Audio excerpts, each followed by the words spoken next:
ఈ ఉదయం వాక్యం వింటున్న తల్లి, ప్రియ తండ్రి, కుటుంబంలో ఏ యుద్ధాన్ని అనుభవిస్తూ దేవుని సన్నిధికి వచ్చావు? ఏ యుద్ధాల మధ్యలో సతమతమైపోతూ బ్రతకాలో చావాలో అర్థం కాక శరీరాన్ని ఏలుబడి చేస్తున్న రోగాన్ని బట్టి విసిగిపోయేవేమో.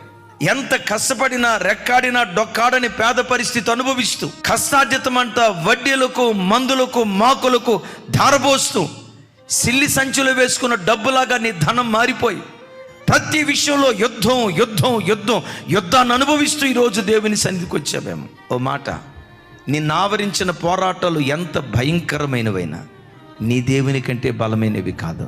దేవుని సన్నిధిలో మోకరించి, ప్రభా నా ఇంట్లో ఈ యుద్ధం ఉందయ్యా, నా కుటుంబంలో ఈ పోరాటం ఉందయ్యా, ఈ యుద్ధాన్ని నేను చేయలేనయ్యా అని దేవుని సన్నిధిలో నువ్వు మోకరిస్తే పరలోకమందలి దేవుని సన్నిధి నుండి ఆశ్చర్యకరమైన సహాయం నీ యొద్దకు దిగి రావటం ప్రారంభిస్తుంది.